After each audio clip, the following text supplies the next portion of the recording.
The यूबा county 5। वो रहस्यमयी रात जिसमें अमेरिका को हिला कर रख दिया। द यूबा काउंटी 5 की घटना को अक्सर अमेरिका का डैटलोव पास कहा जाता है। ये एक ऐसी गुत्थी है जिसे आज तक दुनिया के सबसे बड़े जासूस और जांच एजेंसियां भी नहीं सुलझा पाईं। ये कहानी है 5 दोस्तों की, एक बास्केटबॉल मैच की और एक ऐसी बर्फीली पहाड़ी की जहां मौत उनका इंतजार कर रही थी। 5 दोस्त और एक अटूट रिश्ता। ये कहानी शुरू होती है फरवरी 1978 में कैलिफोर्निया के यूबा सिटी में। 5 दोस्त थे।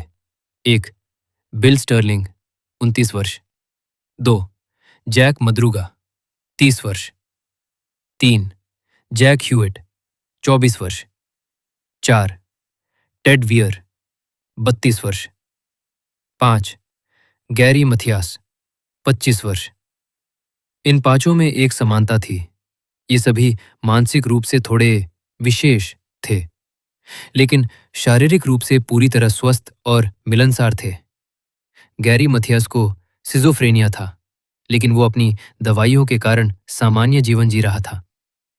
इन 5 को बास्केटबॉल से बहुत प्यार था और वे गेटवे प्रोजेक्ट नाम की एक टीम के सदस्य थे।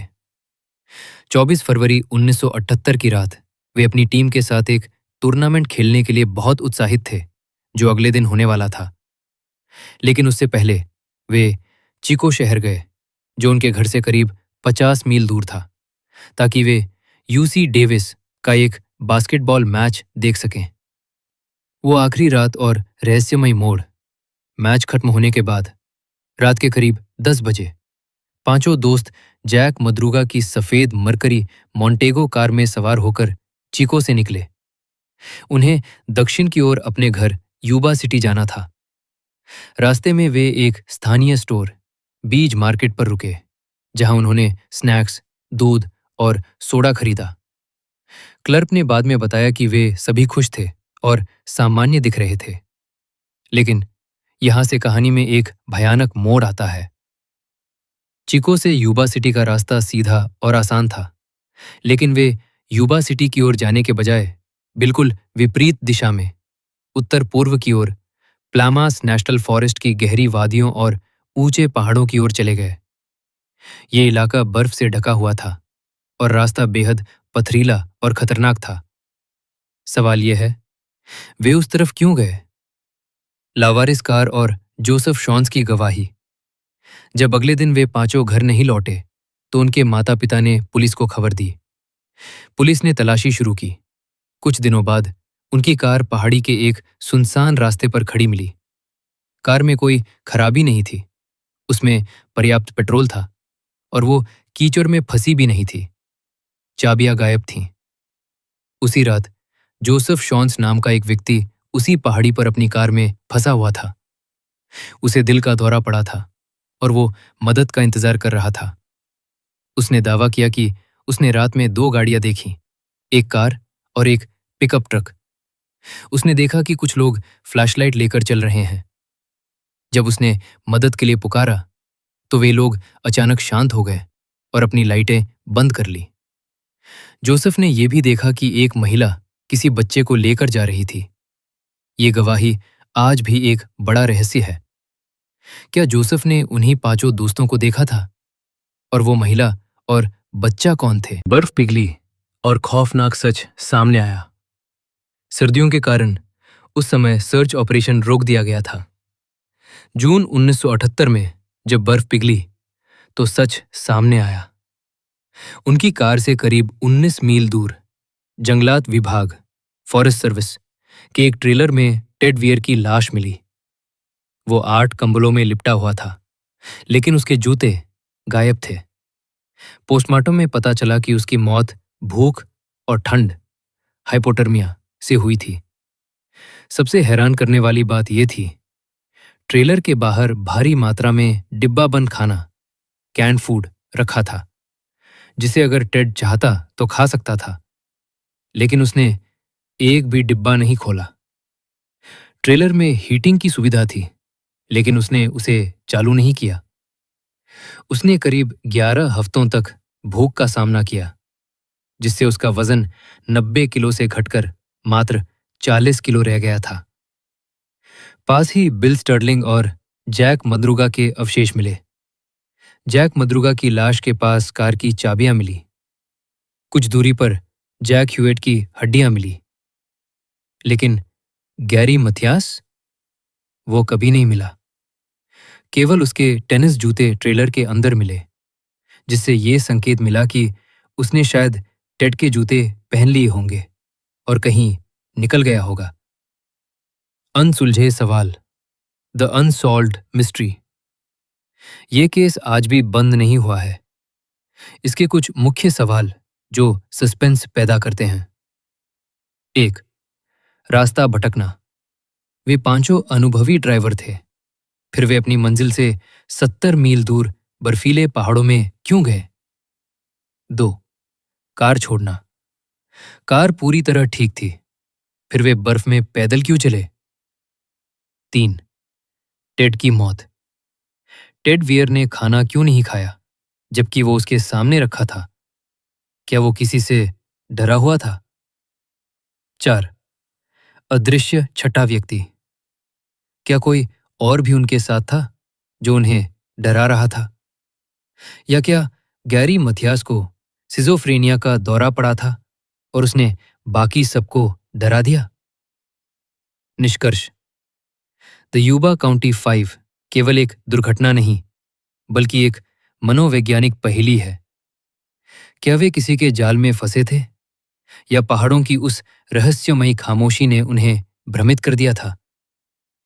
टेड वियर की वो 11 हफ्तों की तड़प और गैरी मथियास का गायब होना आज भी अमेरिकी इतिहास की सबसे बड़ी मिस्ट्री में से एक है।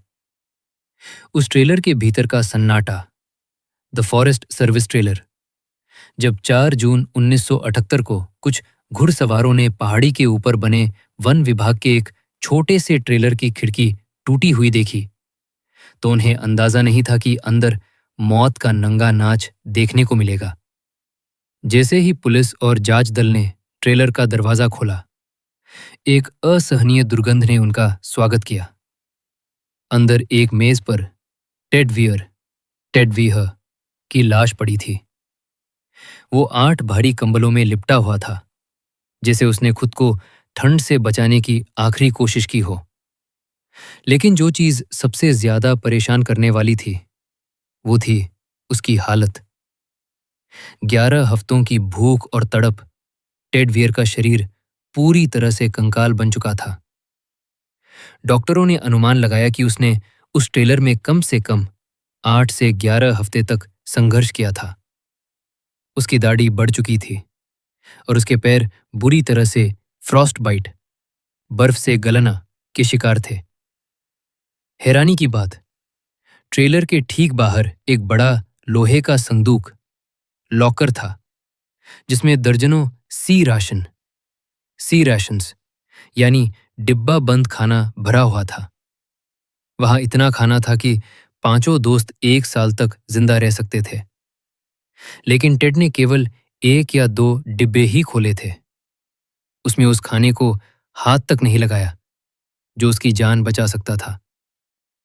सवाल, क्या वो इतना डरा हुआ था कि उसने बाहर निकलने की हिम्मत नहीं की? क्या उसे लगा कि बाहर कोई उसका इंतजार कर रहा है? वो हीटर जो कभी नहीं जला। ट्रेलर में एक गैस हीटर लगा हुआ था। जांच में पाया गया कि हीटर बिल्कुल ठीक था और बाहर प्रोपेन गैस का भरा हुआ टैंक भी था। सिर्फ एक वॉल्व घुमाने की जरूरत थी और पूरा ट्रेलर गर्म हो जाता। लेकिन टेड और उसके दोस्तों ने उसे छुआ तक नहीं। वे जमकर मर गए, लेकिन उन्होंने आग नहीं जलाई। गैरी मथियास का गायब होना और रहस्यमयी जूते ट्रेलर के फर्श पर। पुलिस को गैरी मथियास के टेनिस जूते मिले। गैरी मथियास वही दोस्त था जिसे सिजोफ्रेनिया था और जो अपनी दवाइयों के बिना हिंसक या भ्रमित हो सकता था।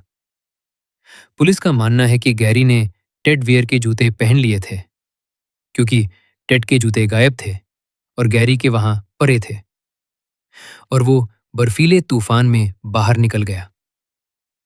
गैरी मथियास का रहस्य। गैरी एक पूर्व सैनिक था और उसे पहाड़ों में रहने का अनुभव था। क्या उसने बाकी दोस्तों को डराकर कार से बाहर निकाला था, या क्या वो मदद ढूंढने गया और खुद बर्फ में कहीं दफन हो गया? आज तक गैरी का कोई निशान नहीं मिला, न उसकी हड्डियां, न उसके कपड़े।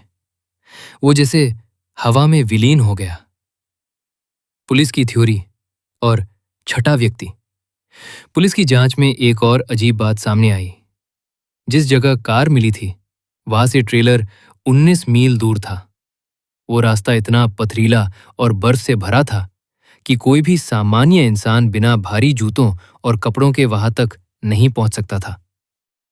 क्या कोई और गाड़ी वहां मौजूद थी? याद कीजिए जोसेफ शॉन्स की गवाही। उसने कहा था कि उसने उस रात एक पिकअप ट्रक देखा था। पुलिस को शक था कि शायद उन पांचों दोस्तों का पीछा किया गया था। शायद किसी ने उन्हें डराकर उस ऊंचाई पर जाने के लिए मजबूर किया। एक और थ्योरी। कुछ लोगों का मानना है कि वे शॉर्टकट के चक्कर में रास्ता भटक गए, लेकिन वे पांचों मानसिक रूप से बच्चे जैसे थे। वे अपने माता पिता के बिना कहीं नहीं जाते थे। तो फिर वे उस रात 70 मील दूर उस वीरान पहाड़ी पर क्यों रुके? सस्पेंस के वो 10 अनसुलझे बिंदु। 1। कार में पेट्रोल।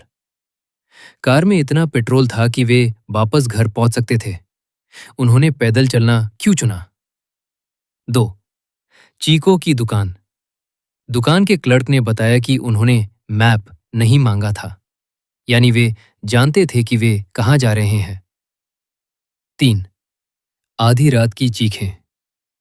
जोसेफ शॉन्स ने दावा किया कि उसने रात में किसी के चिल्लाने की आवाजें सुनी थीं। 4। बिना चाबी की कार। कार लॉक नहीं थी, लेकिन चाबियां गायब थीं। 5। जूतों का हेरफेर। टेड के जूते गायब होना और गैरी के जूतों का वहां मिलना। 6। खाना न खाना। क्या उन्हें डिब्बे खोलने का तरीका नहीं पता था, या वे किसी अदृश्य दुश्मन के डर से छुपे थे? 7। Basketball match. अगले दिन उनका अपना मैच था जिसे लेकर वे पागल थे। वे उसे छोड़कर कहीं और क्यों जाएंगे? 8। महिला और बच्चा। जोसेफ ने जिस महिला को देखा वो आज तक एक रहस्य है। 9। गैरी की दवाइयाँ। गैरी की दवाइयाँ उसके घर पर मिली। बिना दवा के वो बहुत खतरनाक और भ्रमित हो सकता था। 10। मृत्यु का समय। टेड वियर की मौत जून में हुई, जबकि बाकी दोस्त फरवरी मार्च में ही मर चुके थे। उसने अकेले उन लाशों के साथ 3 महीने कैसे बिताए? निष्कर्ष। एक कभी न खत्म होने वाला डरावना सपना। द यूबा काउंटी 5 की कहानी हमें सिखाती है कि हकीकत कभी-कभी कल्पना से भी ज्यादा डरावनी होती है। क्या वो कोई सामूहिक पागलपन था? क्या वो किसी सीरियल किलर का काम था? या फिर उन पहाड़ों में कुछ ऐसा था जिसे वे देख नहीं पाए? आज भी कैलिफोर्निया के उन जंगलों में लोग जाने से डरते हैं। टेड वियर की वो ट्रेलर वाली खिड़की आज भी चीख चीख कर सवाल पूछती है। उस रात आखिर हुआ क्या था?